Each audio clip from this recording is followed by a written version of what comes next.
Hi, this is Maggie. Thank you for stopping by Crafts the Charm today. I'm so glad you're here. And what I have here are some fat quarters from the Dollar Tree. Whenever I'm there, I just pick up fabric that I like. And so I chose from the fabrics that I have colors that I can use to make a pride rainbow.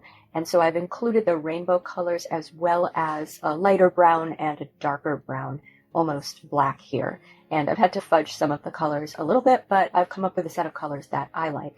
And the first thing I'm going to do is just iron these fat quarters. Now with each fat quarter, what I want to do is cut a strip, and I'm going to sew the strips together to make a rainbow banner. Originally, I was actually going to make a pillow cover. So I was going to make an 18-inch by 18-inch pillow cover. Fat quarters are 18 inches by 21 inches. So I'm going to cut the strip the long way so that it's roughly 21 inches long, and I'm cutting them 3 1/4 inches wide. That gives me a 1/2 inch seam allowance on either side of each strip because I have 8 strips.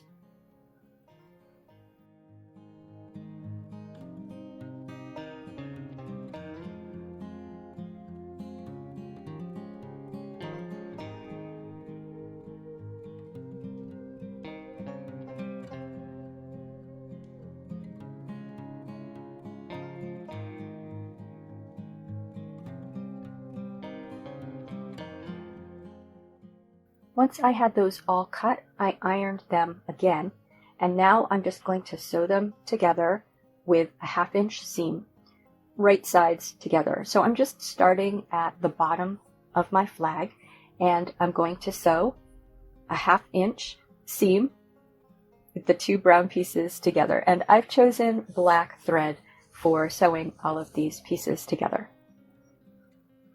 So once I've sewn dark brown to light brown, I open that up. And now I'm placing the right side of the purple. Really only one of these has a right side, so it doesn't matter. But if your pieces have a right side and a wrong side, I'm placing the right side of the purple along that top edge of the light brown, and I'm going to sew that. And then just continuing along with my blue, and then my green, my yellow, my orange, and finally my red.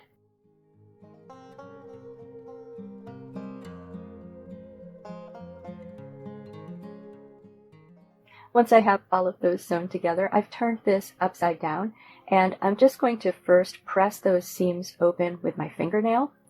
This seems a lot safer than doing it with the iron to start, where you're trying to hold it down with the iron close to your fingers. So pressing them open with my fingernail, and then I'm going to take them over to the iron and press them open with the iron, and then press the whole thing flat. Now with that all pressed flat, because this is very lightweight fabric and see-through fabric, I'm going to add some interfacing to the back. Now this is a lightweight interfacing, and it's a fusible interfacing. This is Pellin 906F. So I'm going to cut an 18-inch by 18-inch square of this interfacing and then fuse it to the middle back of my flag panel. And now I'm going to trim the edges. I'm trimming right up to the edge so that I have an 18-inch square on the sides. But at the top and the bottom, I'm leaving an extra 1/4 inch of the red and the dark brown. Now, I've chosen a Star Trek theme for this project because Star Trek is a television show that has always had a lot of representation, and Star Trek has a wonderful aspirational vision of the future. So what I'm using here is Cricut Everyday Iron-On, and the color is gold. And the symbols that I've chosen to cut out are probably what you think of as the classic Star Trek symbol. It's the Enterprise comm badge symbol, and I'm cutting some out here with different cutouts inside which represent the different divisions. So command, science, operations, and medical. And I'm cutting out one other symbol here. This symbol that I'm cutting out is the badge for the Intrepid ship, but it's the shape of the IDIC symbol, which is the Vulcan symbol, which means infinite diversity and infinite combinations. And I think that's an idea that relates well to the idea of diversity and pride. So I want to include that on this flag somewhere. So these symbols, I just found pictures of the Star Trek badge symbols online and just tried to simplify them in Photoshop and then imported them into Cricut Maker for cutting. And you can see that they're pretty easy to weed. And now I'm just going to take a pencil, and because this is 18 by 18, I'm going to mark the 9-inch interval and then 4.5 inches and 13.5 inches.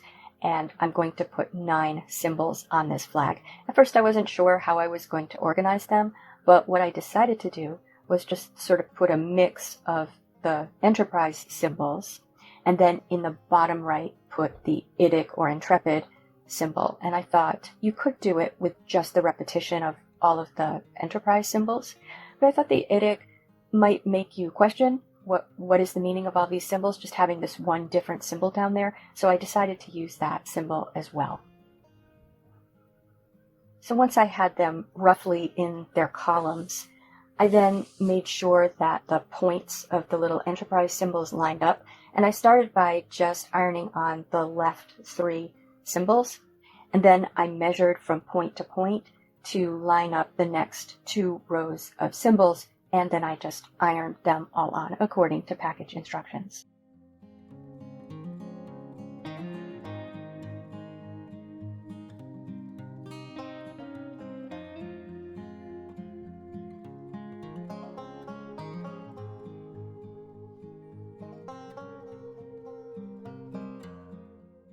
Now at this point I was going to make an envelope pillow, just sew 2 additional panels and put them on the back so you could slip a pillow inside.